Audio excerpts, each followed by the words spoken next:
अगर आप साफ से देखो इसे, ये वाला, ये है अरावली पर्वतमाला, ठीक है। यहाँ पर है विंध्यास, यहाँ पर है सतपुरास, ये पूरा दक्कन प्लेटू है। ये क्या है, वेस्टर्न घाट्स, ठीक है, लिखना। हाँ, अरावली के पश्चिम में क्या है, मारवाड़ का मैदान, और उसके पूर्व में क्या है, मारवाड़ का पठार।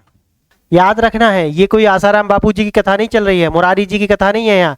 कृपा ऐसे ही नहीं बरसेगी, काम करना पड़ेगा। हाँ, ये मत सोचना कि कहीं पे पैसा दे करके और वो मैं कर लूंगा और डालो इसे। बुंदेलखंड पठार, यह पठार उत्तर दिशा में यमुना नदी और पश्चिम में मध्य भारत, यह पठार उत्तर दिशा में यमुना नदी और पश्चिम में मध्य भारत का पेड कोर्स खरीद लूंगा। कुछ नहीं होना, पता है आपको भाई, आप भी तैयारी कर रहे हैं ना, मैं तो करा दूंगा, लिखा दूंगा, लेकिन आपकी ड्यूटी क्या है, एग्जाम आपको निकालना है, डीएम आपको बनना है ना। हाँ, मैंने आपसे प्रॉमिस किया है, एक भी व्यक्ति नहीं आएगा ना देखना, मैं तब भी वीडियो बनाऊंगा, it's not a single person, मैं तब भी वीडियो बनाऊंगा। लेकिन क्यों, क्योंकि मैंने अपने आप से इस बात का प्रॉमिस किया है। वो आपके ऊपर है, मुझे नहीं बनना ना, आपको बनना है। आप अगर आईएएस बनना चाहते हैं ना, तो ये मठाधीश जो है ना और बैठे, इनसे बचना। हेलो फ्रेंड्स, तो आज हम देखेंगे प्रायद्वीपीय पठार, प्रायद्वीपीय पठार। तो टॉपिक डालेंगे इसका टॉपिक डालेंगे आप, प्रायद्वीपीय पठार।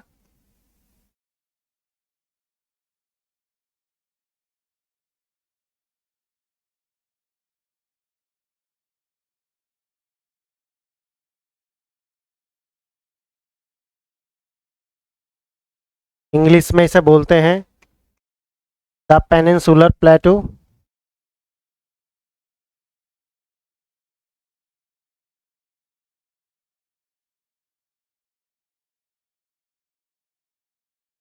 लिखेंगे अपनी कॉपी में, इसे डाल लेंगे, प्रायद्वीपीय पठार, द पेनिनसुलर प्लेटू। तो प्रायद्वीपीय पठार, मेरे पास कुछ मैप, अगर आपके पास है तो ये खोल कर रख लेना है आपको अपने पास में, ये खोल कर रख लेना है।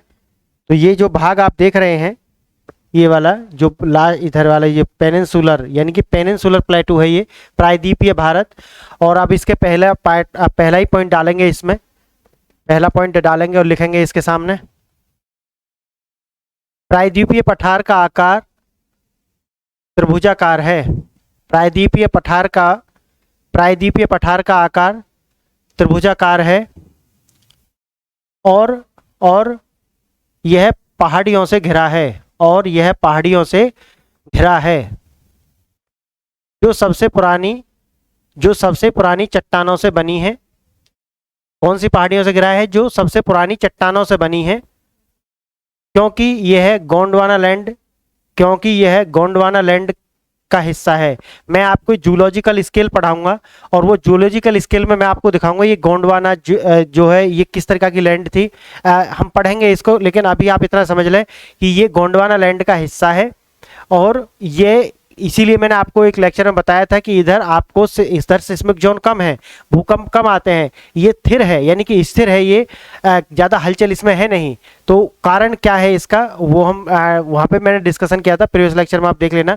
बाकी तो नेक्स्ट लेक्चर्स में हम बात करेंगे इसका। नेक्स्ट पॉइंट लिखना आप, नेक्स्ट पॉइंट लिखना है इसका सेकेंड पॉइंट, यह पुराने क्रिस्टलीय अग्नेय और कायांतरित चट्टानों से मिलकर बना है, और कायांतरित चट्टानों से मिलकर बना है। लिखेंगे तीसरा पॉइंट, लिखेंगे इसी में, लिखेंगे चौड़ी और उथली घाटियां, गोल पहाड़ियां इस पहाड़ की विशेषता है। यानी कि चौड़ी और उथली घाटियां, यानी कि घाटी कैसी है, उथली हुई है, उथली घाटियां और गोल पहाड़ियां इस पठार की विशेषता है। और पठार क्या होते हैं, यानी कि लैंड से थोड़े से उभरे हुए जो भाग होते हैं उन्हें पठार बोलते हैं। पठार प्लेटूज क्या होते हैं, यानी कि जो समतल लैंड होती है, प्लेन से थोड़ा सा ऊपर। अभी मैंने आपको प्लेन पढ़ाया था प्रीवियस लेक्चर में, तो आपने देखा होगा कि प्लेन क्या है, वो समतल है, लेकिन अगर आप उससे थोड़ा सा इस तरीका से उठ जाता है, ये प्लेन है, आप इस यहाँ पे देखेंगे ये प्लेन है, प्लेन से कुछ इस तरीका से उठा हुआ जो भाग है, उभरा हुआ, यही क्या है, प्लेटू है। ये वाला जो भाग है ये क्या है, प्लेटू है, पठार।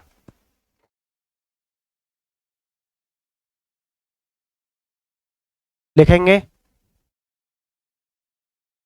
प्रायद्वीपीय, लिखेंगे नेक्स्ट पॉइंट में, प्रायद्वीपीय पठार अरावली पर्वतमाला से, प्रायद्वीपीय पठार अरावली पर्वतमाला से भारत के दक्षिण सिरे तक फैला है। अरावली पर्वतमाला से, अरावली पर्वतमाला देखना, देख है यहाँ पे है ये क्या है, अगर आप साफ से देखो इसे, ये वाला ये है अरावली पर्वतमाला।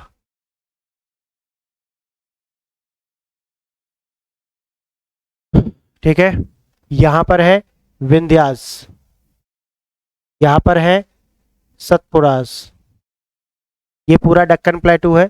ये क्या है, वेस्टर्न घाट्स, देखो इस तरीका से, ये क्या है, ईस्टर्न घाट्स, और फिर उनमें अलग अलग वो डिवाइड हो जाएगा। ठीक है, कार्डमम हिल्स वगैरह ये सब है, इधर नागा हिल्स, बहुत बताएंगे इसमें, बहुत कुछ है। ठीक है, तो ये देख लिया आपने, अब जो मैं बोल रहा हूँ वो समझ में आ गया आपको, ये लिख लिया आपने, समझ में भी आ गया। प्रायद्वीपीय पठार अरावली पर्वतमाला से भारत के दक्षिण सिरे तक फैला है। यह प्रायद्वीपीय पठार पश्चिम में पश्चिम घाट, यह लिखना, यह प्रायद्वीपीय पठार पश्चिम में पश्चिम घाट और पूर्व में पूर्वी घाट से घिरा है। दोनों घाट दिखाई अभी आपको, हाँ। नेक्स्ट लिखेंगे, नेक्स्ट पॉइंट लिखेंगे आप, फोर्थ पॉइंट है जो भी है उसे लिख लेना। लिखेंगे पठार को मोटे तौर पर दो क्षेत्रों में वर्गीकृत किया जा सकता है या किया जाता है, यानी कि केंद्रीय उच्च भूमि और दूसरा है दक्कन पठार। कौन कौन से दो भाग हैं, दो भाग कौन कौन से हैं, पहला है केंद्रीय उच्च भूमि, केंद्रीय उच्च भूमि, और दूसरा है दक्कन पठार। ठीक है, तो पहला क्या है, इसे ही डाल लेंगे, इसे ए बी करके लिख लेना बेशक आप, ए डालेंगे, ए डालेंगे पहले, और इसे लिखेंगे केंद्रीय उच्च भूमि, केंद्रीय उच्च भूमि।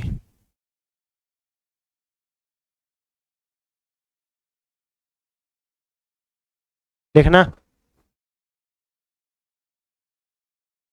सेंट्रल हाईलैंड्स, लिखना इसे, पहला पॉइंट लिखेंगे इसमें। नर्मदा नदी के उत्तर में, नर्मदा नदी के उत्तर में, नर्मदा नदी के उत्तर में स्थित, नर्मदा नदी के उत्तर में स्थित केंद्रीय पहाड़ी इलाका मालवा पठार के प्रमुख हिस्से को कवर करता है, मालवा पठार के प्रमुख हिस्से को कवर करता है, जो मध्य प्रदेश में अरावली और विंध्य के बीच स्थित है।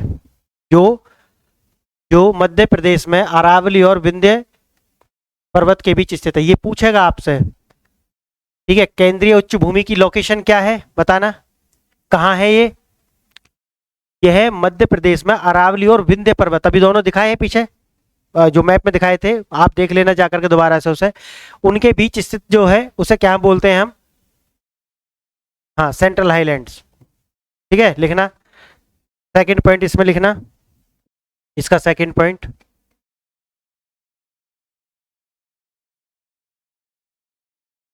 सतपुड़ा श्रेणी का निर्माण, सतपुड़ा लिखना, सतपुड़ा श्रेणी का निर्माण दक्षिण में, दक्षिण में ढलवा पठारों द्वारा होता है, दक्षिण में ढलवा पठार यानी ढलान है उन पठारों के, दक्षिण में ढलवा पठारों द्वारा होता है, जिसकी ऊंचाई,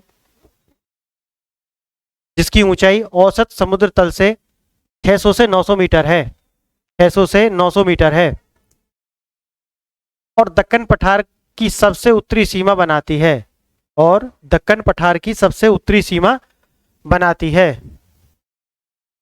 नेक्स्ट लिखना, और उस मैप में देखते हुए चलना है अपने सामने, एटलस भी, ये एटलस है, ये भी रख लेना है खोल करके। ठीक है, और उसमें भी देखते चलना है, और एक मैंने आपको बता ही दिया है, गूगल अर्थ का प्रयोग आपको करना है। चलो लिखना आगे।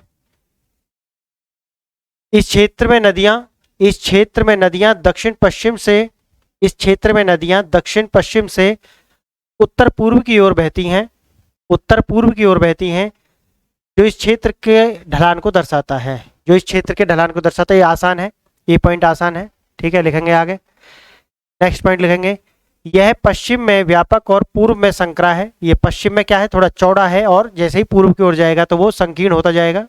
आगे लिखना,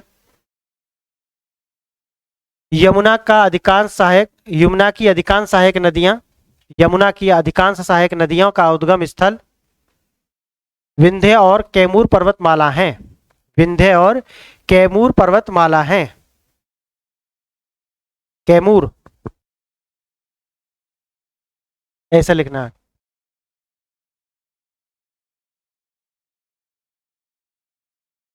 पर्वतमाला लिखना। बुंदेलखंड नेक्स्ट पॉइंट में लिखना, बुंदेलखंड और बघेलखंड इस पठार का पूर्ववर्ती विस्तार हैं, इस पठार का पूर्ववर्ती विस्तार हैं, जो यूपी और एमपी की सीमा में स्थित हैं, जो यूपी और एमपी की सीमा पर स्थित हैं या सीमाओं में स्थित हैं। आगे लिखेंगे, यह पठार लिखेंगे, यह पठार पूर्व में प्रायद्वीपीय पठार के लिखना, यह पठार पूर्व में प्रायद्वीपीय पठार के उत्तर पूर्वी भाग में स्थित, यह पठार प्रायद्वीपीय पठार के उत्तर पूर्वी भाग में स्थित छोटा नागपुर पठार में पूर्व में फैला है, छोटे नागपुर पठार के पूर्व में फैला है। अगर आप प्रायद्वीपीय पठार के देखोगे तो ये कहाँ है, उत्तर पूर्वी में है, प्रायद्वीप पठार के उत्तर पूर्व में है, और नागपुर पठार के पूर्व में फैला है। यह राजमहल पहाड़ियों तक विस्तृत है, यह राजमहल पहाड़ियों तक स्थित है, यह विस्तृत है। इसमें झारखंड राज्य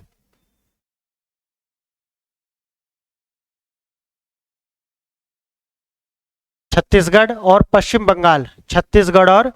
पश्चिम बंगाल के हिस्से शामिल हैं।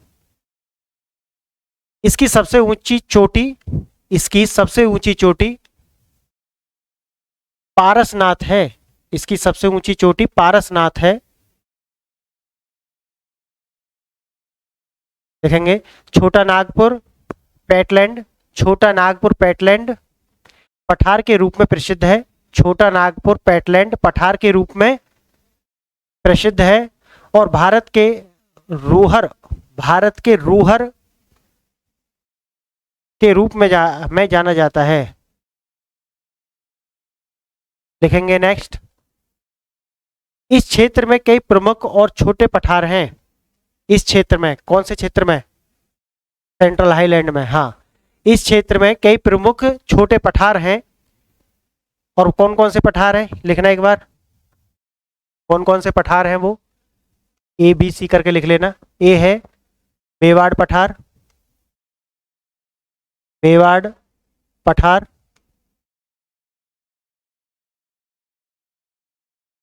और लिखना बी पे बुंदेलखंड का पठार,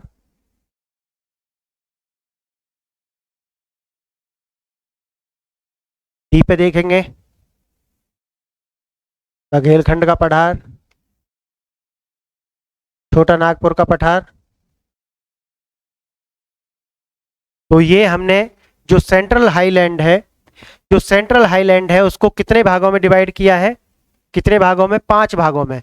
यानी कि सेंट्रल हाईलैंड का जो प्लेटू है या सेंट्रल हाईलैंड जो है उसके 5 भाग हैं। कौन कौन से भाग हैं बोलना एक बार, कौन कौन से हैं। पहला है मेवाड़ का पठार, दूसरा है बुंदेलखंड का पठार, तीसरा है मालवा का पठार, चौथा है बघेलखंड का पठार, पांचवा है छोटा नागपुर का पठार। तो हम 1 बाई 1 करके कंप्लीट करके चलेंगे इसे, ठीक है। पहला आप डालेंगे मेवाड़ का पठार डालेंगे, पहला ए करके डालेंगे इसमें।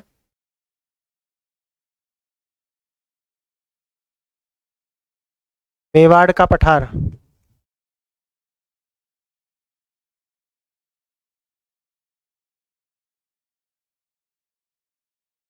लिखेंगे यह पूर्वी राजस्थान का पठार है, यह पूर्वी राजस्थान का पठार है, मेवाड़ का पठार। हाँ लास्ट में सारे वो दिखा दूंगा, इसका एक मैप भी दिखा दूंगा आपको, ठीक है। हाँ लास्ट में इसका एक मैप भी दिखा दूंगा मैं आपको। लिखना, दूसरा पॉइंट लिखना इसी का, फर्स्ट सेकंड थर्ड करके लिख लेना। दूसरा लिखना, अरावली के पश्चिम में मारवाड़ का मैदान और पूर्व में, पश्चिम में मारवाड़ का मैदान और पूर्व में मारवाड़ का पठार स्थित है। समझ गए आप? मैदान और पठार में डिफरेंस आ रहा है, समझ में आ गया? हाँ, यानी कि जो मैदान से कुछ उभरा हुआ भाग है, उठा हुआ भाग है, वो पठार है। हाईलैंड्स, ठीक है लिखना। हाँ, अरावली के पश्चिम में क्या है? मारवाड़ का मैदान, और उसके पूर्व में क्या है? मारवाड़ का पठार।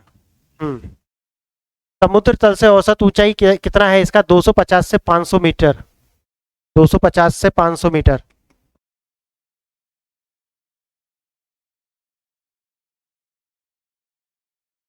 समुद्र तल से ऊंचाई कितना है इसका? इतना है। और ये इसका ढलान है, पूर्व की ओर ढलान है। इसका ढलान कैसा है? अगर इस वाले पठार का देखते हैं तो पूर्व की ओर ढलान है, ये है ईस्ट और ये है वेस्ट। पूर्व की ओर ढलान है। लिखेंगे नेक्स्ट पॉइंट, इसका फोर्थ पॉइंट लिखेंगे, बनास नदी, बनास नदी फोर्थ पॉइंट है इसका।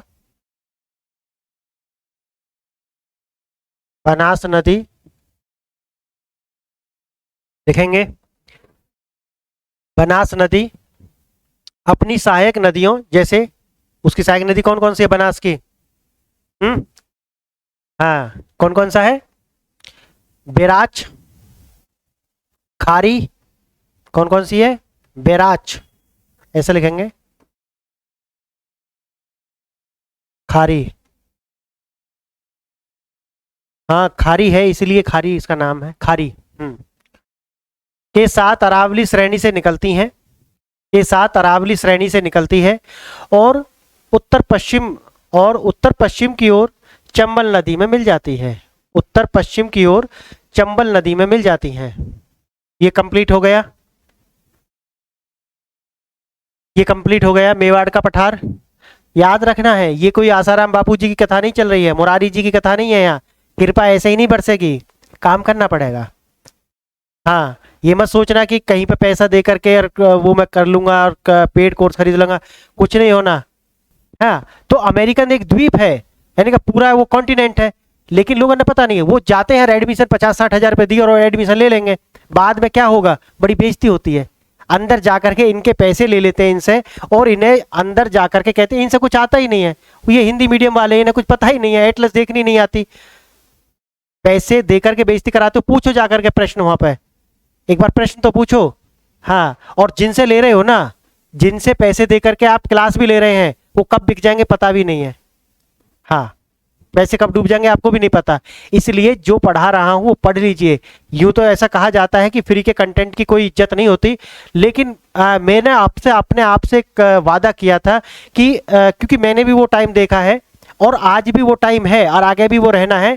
क्योंकि जब आप यूपीएससी की तैयारी करते हैं और आपके पास कोचिंग के पैसे नहीं होते, और आप यूट्यूब पर आते हैं और वहां पर आपको कोई एक सुगठित, देखो कंटेंट आपको मिल जाएगा, ये मत कहना कि कंटेंट नहीं, लेकिन कंटेंट क्या आपको ये पता है 1000 चैनल सब्सक्राइब करके देखेंगे क्या आप?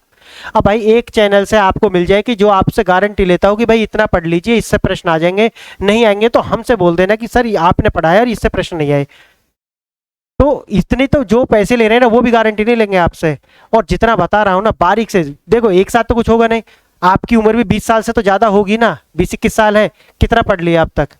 अगर आप लेक्चर देख रहे हैं ना, तो इसका मतलब है कि अभी पढ़ा नहीं था। और अगर पढ़ा नहीं है ना, तो जितना बता रहा हूं, जिस तरीका से बता रहा हूं, उस तरीका से आपको पढ़ लेना है। अगर ये आप कर लेते हैं तो मैं कह रहा हूं कि कितना ही भी बड़ा मठाधीश हो, बड़ी बड़ी बात करने से नहीं होती। यूट्यूब पर जितने भी टीचर्स हैं ना, एक भी टीचर, आप मुझे कमेंट करना, एक भी टीचर अपने पढ़ाई की वजह से वायरल है, जिसे लोग जानते हैं अपनी सिर्फ पढ़ाई की वजह से? नहीं, एक सिंगल टीचर नहीं है। सारे के सारे हवाबाजी की वजह से, बड़ी बड़ी बात, उल्टी सीधी बात इन्हें करने की वजह से वो वायरल है। उनकी छवि पढ़ाई वाली नहीं है। उम्र ज्यादा होने से ऐसा नहीं है कि वो विद्वान है, वो नहीं है। हाँ, इसलिए जितना करा रहा हूं ना उतना कर लीजिए, नहीं तो आपका भी वही पेट हो जाना है और होना है कुछ है नहीं। समय कड़वा है लेकिन सही है, कड़वा है लेकिन सही है, ये कर लेना। होना कुछ नहीं है, हवाबाजी से कुछ नहीं होने वाला। हाँ, नहीं तो 10 साल और लगा करके बैठे रहो यहीं पे और करते रहो पेड कोर्सेस। हाँ, लिखो अब आगे, सेकंड पॉइंट डालो इसका, बुंदेलखंड पठार। सेकंड पॉइंट डालना है बुंदेलखंड पठार।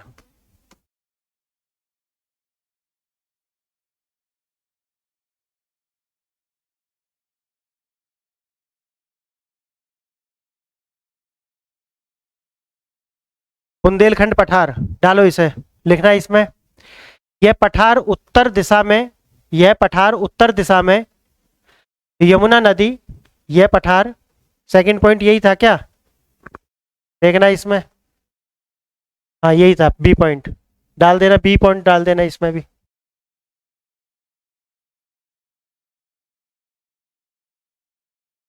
डालो इसे, बुंदेलखंड पठार, यह पठार उत्तर दिशा में यमुना नदी और पश्चिम में मध्य भारत, यह पठार उत्तर दिशा में यमुना नदी और पश्चिम में मध्य भारत, पूर्व में विंध्य और दक्षिण पूर्व में मालवा पठार के बीच स्थित है, के बीच स्थित है। दोबारा बोल रहा हूं, ध्यान से लिखना, यह पठार उत्तर दिशा में यमुना नदी, पश्चिम में मध्य भारत पथ, मध्य भारत पथ चलो ना, हाँ मध्य भारत पथ, पूर्व में विंध्य और दक्षिण पूर्व में मालवा पठार, और दक्षिण में मालवा पठार, हाँ दक्षिण पूर्व में मालवा पठार से घिरा है या के बीच स्थित है। लिखना भाई, लिखना, यह ग्रेनाइट और नीस, यह ग्रेनाइट और नीस, यह ग्रेनाइट और नीस चट्टानों से युक्त बुंदेलखंड, यह ग्रेनाइट और नीस चट्टानों से युक्त बुंदेलखंड शैल की पुरानी विभाजित भूमि है, उसी से बटा हुआ है। लिखेंगे, यह उत्तर प्रदेश के 5 जिलों, यह उत्तर प्रदेश के 5 जिलों और मध्य प्रदेश के 4 जिलों में फैला है। और वो मुझे नीचे कमेंट करके बताना वो कौन कौन से 4 जिले में, क्योंकि मैं सारा मैं ही कराऊंगा क्या भाई, आप भी तैयारी कर रहे हैं ना, मैं तो करा दूंगा, लिखा दूंगा, लेकिन आपकी ड्यूटी क्या है, एग्जाम आपको निकालना है, डीएम आपको बनना है ना। हाँ, मैंने आपसे प्रॉमिस किया है, एक भी व्यक्ति नहीं आएगा ना देखना, मैं तब भी वीडियो बनाऊंगा, it's not a single person, मैं तब भी वीडियो बनाऊंगा। लेकिन क्यों, क्योंकि मैंने अपने आप से इस बात का प्रॉमिस किया है, इसलिए क्योंकि मेरे सामने भी ये परेशानी थी कि जब मैं यूट्यूब पर आया ना, कोचिंग के लिए पैसे नहीं, अगर यूट्यूब पर आया तो वहां पे कोई भी एक सुगठित फोर्स नहीं था कि यूनिट बनी हुई हो और उसके बाद में आपको लेक्चर मिल जाए कि और ये भी बोल दे कि भाई इसके बाहर नहीं आएगा, आपके पास होने के लिए, रिजल्ट होने के लिए काफी है। नॉट अ सिंगल पैनी, एक सिंगल रुपया आपको देने की आवश्यकता नहीं है, बस आपने देखें और काम कराएं, बस मुझे इतना ही चाहिए और कुछ नहीं। तो ऐसा एक भी यूट्यूब चैनल नहीं है, और अगर कोई है तो मेरे साथ शेयर कर देना कि जो पूरा सिलेबस करा रखा हो और यूनिट बाय यूनिट और लेक्चर बाय लेक्चर उन्होंने किया हो, और आपको अच्छा, ये आपको जो लिखा रहा हूँ ना, ये इसलिए लिखा रहा हूँ, पीडीएफ तो मैं भी दे सकता हूँ इसकी, लेकिन पीडीएफ देने से कोई फायदा है नहीं, क्योंकि तुम वो पीडीएफ ऑलरेडी इतनी सारी जमा है आपके पास, वो लिखोगे नहीं।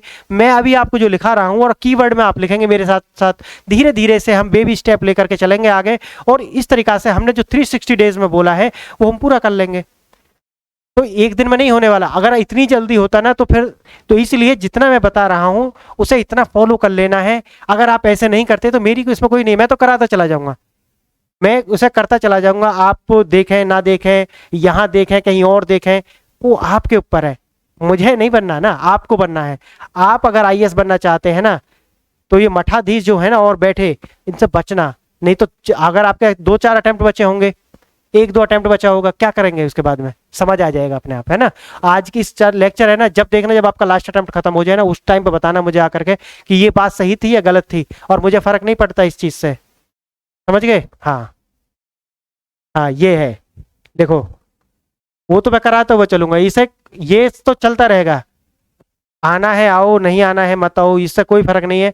मैंने ये यूपीएससी के उन बच्चों के लिए, उस हिंदी मीडियम के उन अभ्यर्थियों के लिए दिया है कि जो पैसे खर्च करके नहीं कर सकते कोचिंग, और और जो पैसे देकर के जाते हैं और वहां जाकर के बेइज्जती कराते हैं, उनका कुछ नहीं हो सकता। तो कहते हैं ना, 100 जूते खाए तमाशा घुस कर देखें, 100 जूते खाते रहेंगे और तमाशा वहीं देखेंगे, तो वो भाई तुम्हारी मर्जी है, वो मैं कुछ कर नहीं सकता, करो आप लगे रहो, वो समझ आ जाएगा। हाँ, यह है उत्तर प्रदेश के 5 जिलों, और उनका नाम लिख के बताना मुझे कमेंट में, है ना, देखूंगा आपको कितना नॉलेज है इसका। यह उत्तर प्रदेश के 5 जिलों और मध्य प्रदेश के 4 जिलों में फैला है, लिखना। इसकी समुद्र तल से ऊंचाई लगभग 300 से 600 मीटर है। इसकी समुद्र तल से ऊंचाई लगभग 300 से 600 मीटर है। यह क्षेत्र यमुना नदी की दिशा में विंध्यन ढालों, विंध्य पर्वत है ना, विंध्यन ढालों से नीचे की ओर खिसकता है। यह क्षेत्र ग्रेनाइट, देखेंगे, यह क्षेत्र ग्रेनाइट और बलुआ पत्थर से बनी पहाड़ी की एक श्रृंखला से चिन्हित है, लिखेंगे। यहाँ बहने वाली नदियों के कटाव ने इसे एक उच्छल क्षेत्र, इसको एक उच्छल क्षेत्र बना दिया है, या उच्छल क्षेत्र में बदल दिया है। उबड़ खाबड़, हाँ ऐसे लिखना है, उच्छल लिख लेना, में बदल दिया है, और इसे खेती के लिए अनुपयुक्त बना दिया है। इसे खेती के लिए अनुपयुक्त बना दिया है, लिखेंगे। इसमें लास्ट पॉइंट है, बेतवा हसन, बेतवा कॉमा लगा करके लिखना है, बेतवा, तान और कैन जैसी नदियां इस पठार से होकर बहती हैं। 3 पॉइंट लिखेंगे, मालवा का पठार,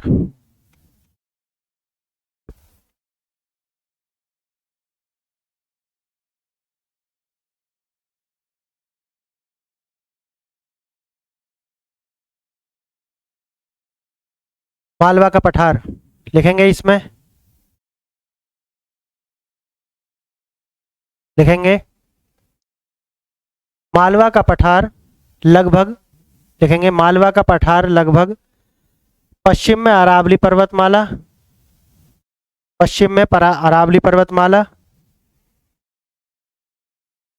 और उत्तर में बुंदेलखंड से पूर्व में अरावली पर्वतमाला से घिरा है, लिखेंगे। सी पॉइंट पे देखेंगे मालवा का पठार, और लिखेंगे इसमें मालवा का पठार यानी कि मालवा प्लेटू लिखेंगे। पहला पॉइंट लिखेंगे, मालवा का पठार लगभग पश्चिम में अरावली पर्वतमाला और उत्तर में बुंदेलखंड से पूर्व की ओर अरावली पर्वतमाला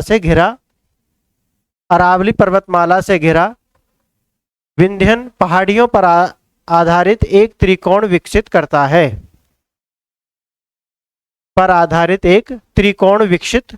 है। सेकंड पॉइंट लिखेंगे इसका, और लोकेशन साथ साथ देखते चलेंगे। मैंने 2 आपको बताए हैं, या तो आपके पास में स्टूडेंट ऑक्सफोर्ड एटलस हो, या फिर ब्लैक स्वॉन का आपके पास हो, या फिर आप गूगल से भी कर सकते हैं, गूगल अर्थ नाम से भी मैंने आपको बताया, आप उससे जाकर के देखें। मेरे साथ साथ करते हुए चलेंगे, प्रैक्टिस करते हुए चलेंगे, बेहतर रहेगा, समझ गए ना। प्रैक्टिस करते हुए चलेंगे तो बहुत ज़्यादा बेहतर रहेगा, आपके लिए बहुत बेहतर रहेगा। मुझे तो करना है तो मैं तो करता हुआ चलूंगा, क्योंकि ये मैं लॉन्ग टर्म में सोच करके ऐसा कर रहा हूँ, ये नहीं कि ये अभी मुझे कुछ करेगा, ये नहीं, इसे हम लॉन्ग विजन में है ये मेरा। तो आप देख लेना इसे, तो अपने तरीका से इसे करके हम चलेंगे, ठीक है। हाँ, दूसरा पॉइंट लिखेंगे आप, पठार में, पठार में, पठार में दो जल निकासी प्रणालियों, पठार में, कौन से पठार की बात करें, मालवा पठार में, तो मालवा पठार में या पठार में दो जल निकास प्रणाली है। पहला है एक अरब सागर की और दूसरा है बंगाल की खाड़ी, समझ गए ना। यानी कि इससे जो भी नदियां निकलती हैं, कुछ बहुत कम नदियां, गिनी चुनी नदियां हैं जो जाकर के अरब सागर में गिरती हैं, लेकिन 95% से ज्यादा जो नदी हैं वो जाकर के बंगाल की खाड़ी में गिरती हैं, ठीक है। हाँ, तो देखेंगे इसका, देखेंगे पहला है अरब सागर में, अरब सागर में कौन सी है, वही 3 नदी हैं, लिखेंगे मेन जो नदी है नर्मदा, देखेंगे एक जो एक है जो अरब सागर में गिरती है, कौन कौन सी है, नर्मदा, ताप्ती यानी तापी भी बोलते हैं इसे, और माही, और माही दूसरा है। और दूसरी ओर जो बंगाल की खाड़ी में गिरती हैं जाकर के, वो कौन सी हैं, वो कौन सी हैं, लिखेंगे चंबल, बेतवा, यमुना, यमुना से जुड़ती हैं, चंबल बेतवा यमुना से जुड़ती हैं और बंगाल की खाड़ी में जाकर के गिरती हैं, ठीक है।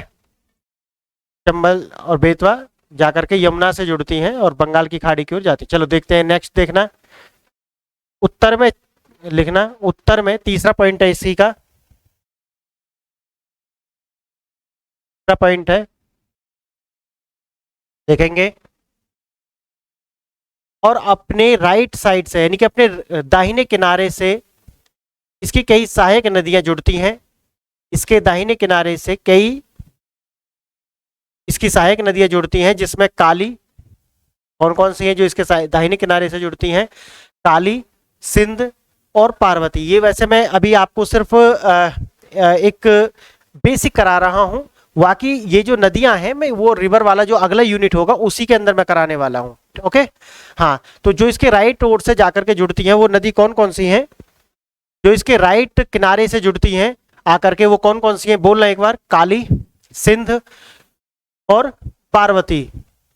इसमें सिंध, कैन और बेतवा की ऊपरी गतिविधियां भी शामिल हैं, इसमें सिंध, कैन और बेतवा की ऊपरी गतिविधियां भी शामिल हैं। देखेंगे नेक्स्ट पॉइंट इसी में, फोर्थ पॉइंट है,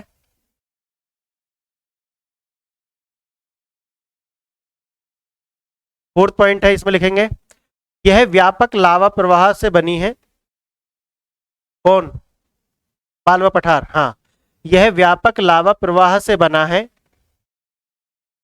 और काली मिट्टी द्वारा परिरक्षित है, और काली मिट्टी द्वारा परिरक्षित है, परिरक्षित, देखो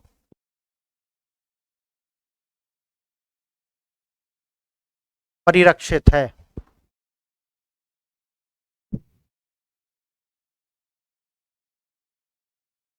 परिरक्षित है। फिफ्थ पॉइंट लिखेंगे इसका, फिफ्थ पॉइंट लिखेंगे इसका, यह नदियों द्वारा, यह नदियों द्वारा विच्छेदित एक, यह नदियों द्वारा विच्छेदित एक ढलवादार पठार है, ढलवा मतलब है जिसका एक ढाल है, ढलवा एक पठार है,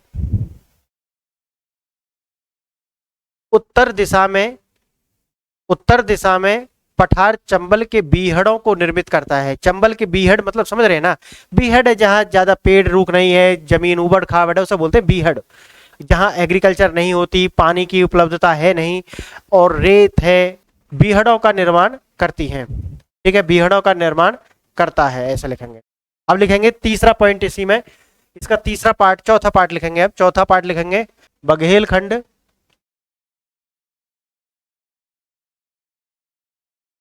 बघेलखंड पठार, बघेलखंड को बघेलखंड ही लिखेंगे, बघेलखंड प्लेटू लिखेंगे इसमें पहला पॉइंट, इसका पहला पॉइंट लिखेंगे लिखना मैकल श्रेणी के उत्तर में बघेलखंड है, मैकल श्रेणी, कौन सी श्रेणी, मैकल, मैकल श्रेणी,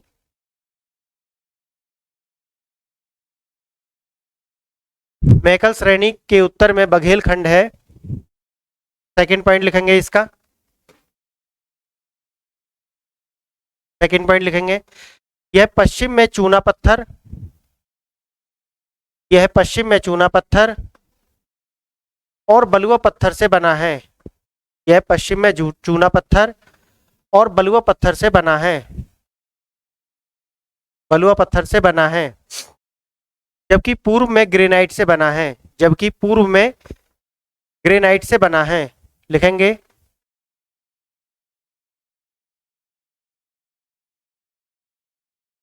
लिखेंगे नेक्स्ट पॉइंट, सोन नदी उत्तर की ओर, सोन नदी उत्तर की ओर सीमा बनाती है। सोन नदी, सोन नदी उत्तर की ओर सीमा बनाती है। नेक्स्ट लिखेंगे, समतल की सामान्य, नेक्स्ट लिखेंगे फोर्थ पॉइंट या थर्ड जो भी है लिखेंगे, समतल की सामान्य क्षैतिज, समतल की सामान्य क्षैतिज प्रकृति,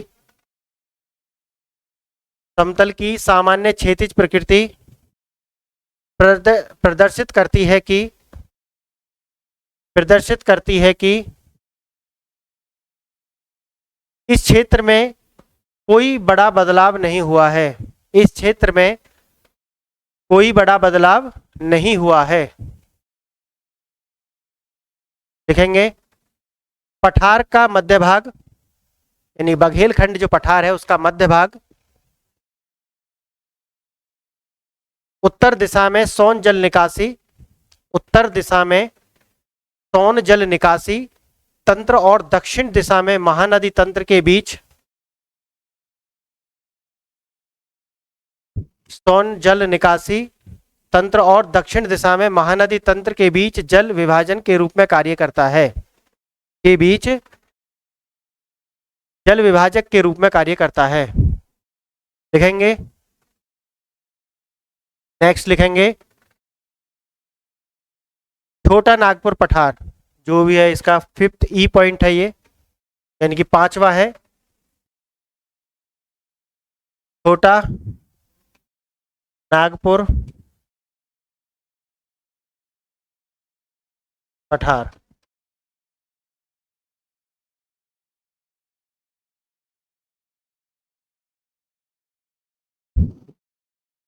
छोटा नागपुर का पठार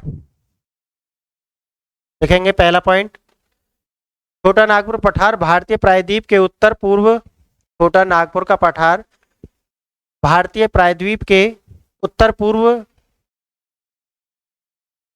में स्थित है, उत्तर पूर्व में स्थित है। नेक्स्ट लिखेंगे,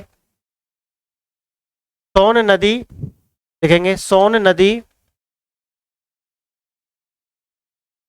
पठार के उत्तर पश्चिम में बहती है। सोन नदी पठार के, छोटा नागपुर पठार के उत्तर पश्चिम में कौन बहती है? सोन नदी, और गंगा नदी में मिलती है, और गंगा नदी में मिलती है। देखेंगे तीसरा पॉइंट, यह ज्यादातर झारखंड, यह ज्यादातर झारखंड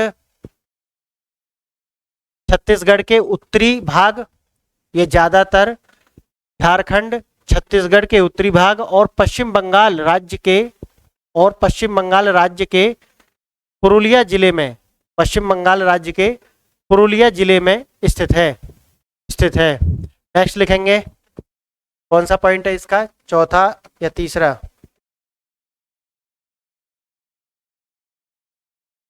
लिखेंगे, पठार की औसत ऊंचाई समुद्र तल से 700 मीटर है। लिखेंगे, पठार की औसत ऊंचाई समुद्र तल से 700 मीटर है।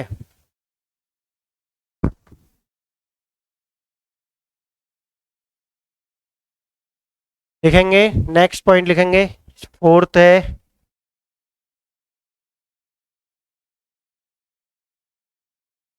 लिखना, यह पठार ज्यादातर गोंडवाना चट्टानों से निर्मित है। यह पठार ज्यादातर गोंडवाना चट्टानों से निर्मित है।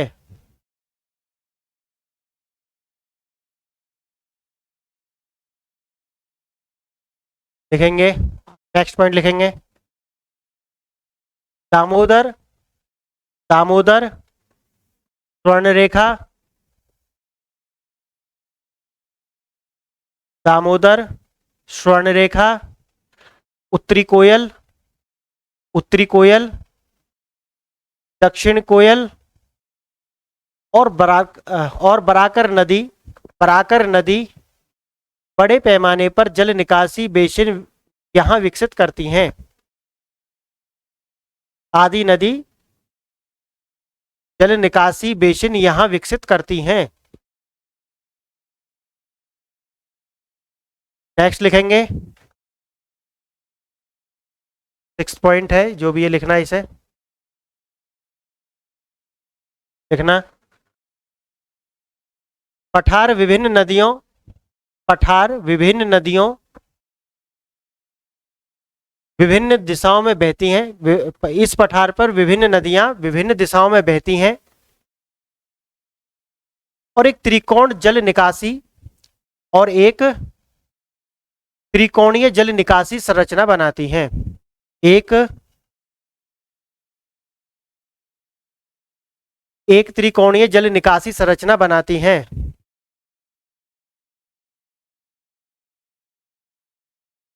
लिखेंगे, गोंडवाना कोयला क्षेत्र जो 7 पॉइंट है, ये लिखना है।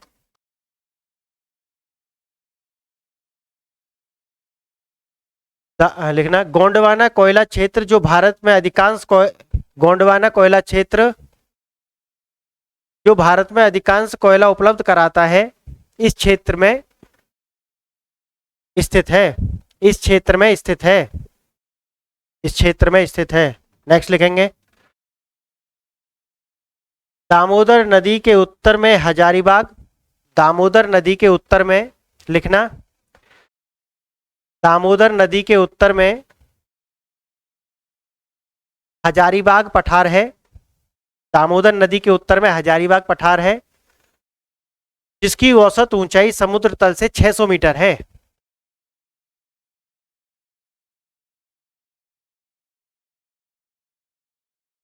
जिसकी औसत ऊंचाई समुद्र तल से 600 मीटर है। इस पठार में अलग अलग पहाड़ियां हैं। इस पठार में अलग अलग बहुत सारी पहाड़ियां हैं, ऐसे भी लिख सकते हैं। लिखेंगे,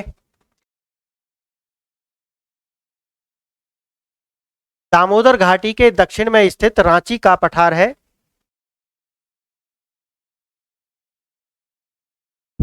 लिखना, दामोदर घाटी के दक्षिण में स्थित रांची का पठार है। दामोदर घाटी के दक्षिण में रांची का पठार है जो समुद्र तल से 600 मीटर ऊंचा है। 600 मीटर ऊंचाई पर स्थित है। अधिकांश सतह प्राकृतिक रूप से ढलवादार है। इसकी इसकी अधिकांश सतह प्राकृतिक रूप से अधिकांश सतह प्राकृतिक रूप से ढलवादार है, यानी कि ढलान स्टीप है, ढलवादार है। लिखेंगे नेक्स्ट पॉइंट, राजमहल पहाड़ियां, राजमहल की पहाड़ियां, राजमहल की पहाड़ियां छोटा नागपुर पठार के उत्तर पूर्वी किनारे का निर्माण करती हैं और यह ज्यादातर बेसाल्ट चट्टानों से बनी है। और यह ज्यादातर बेसाल्ट चट्टानों से बनी है। 9th पॉइंट लिखेंगे,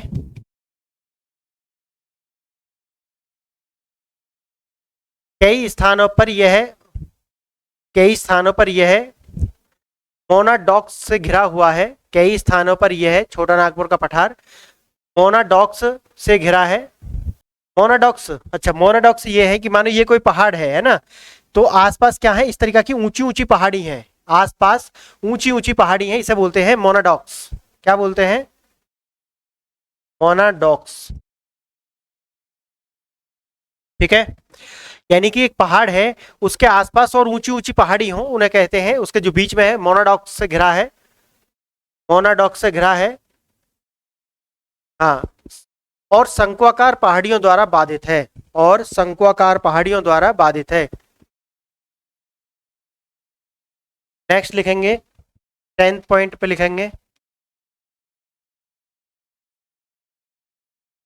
वे उत्तर दक्षिण दिशा में चलते हैं। ये उत्तर दक्षिण दिशा में चलते हैं और 400 मीटर की औसत ऊंचाई तक बढ़ते हैं। कौन? छोटा नागपुर पठार। उत्तर से दक्षिण की ओर, यानी कि उत्तर से दक्षिण की ओर चलते हैं और 400 मीटर की ऊंचाई तक।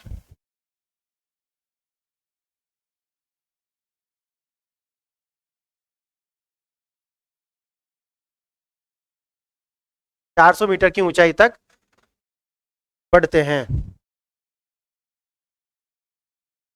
ये हो गया आपका। अब हम इसका जो दूसरा पार्ट था, क्या था वो? दक्कन का पठार। दूसरा पार्ट क्या था इसका?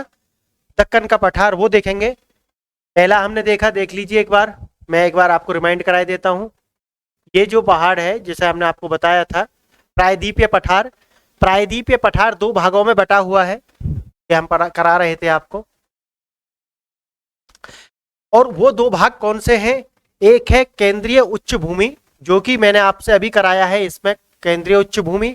और दूसरा हम देखेंगे दक्कन का पठार, जो इसका बी पॉइंट है। ए पॉइंट हमने करा दिया और बी पॉइंट है। तो ए पॉइंट के अंदर हमने क्या देखा था? केंद्रीय उच्च भूमि के अंदर ये हमने सब कराया था आपको।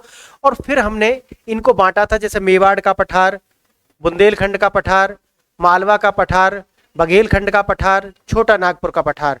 उसके बाद में हमने ये अलग अलग देखे थे। मेवाड़ का पठार क्या है? बनास नदी, ठीक है। फिर देखा था बुंदेलखंड का पठार क्या है, फिर हमने देखा था मालवा का पठार, फिर देखा था बघेलखंड का पठार, फिर देखा था छोटा नागपुर का पठार। और इसका जो बी पॉइंट है, अब वहां पे हम आ गए हैं दक्कन का पठार। ए बी पॉइंट भी था इसका, इसे बी पॉइंट भी लिख सकते हैं आप। ए पॉइंट हम देख चुके हैं, बी पॉइंट हमें देखना है। तो फ्रेंड्स, आज हमने देखा प्रायद्वीपीय पठार। और प्रायद्वीपीय पठार के बाद में हमने उसे मध्य उच्च भूमि और मध्य उच्च भूमि को हमने बांट करके देखा। तो आज के लिए इतना ही। आपने मेरी बातों को इतने ध्यान से सुना, इसके लिए बहुत बहुत धन्यवाद। नमस्कार।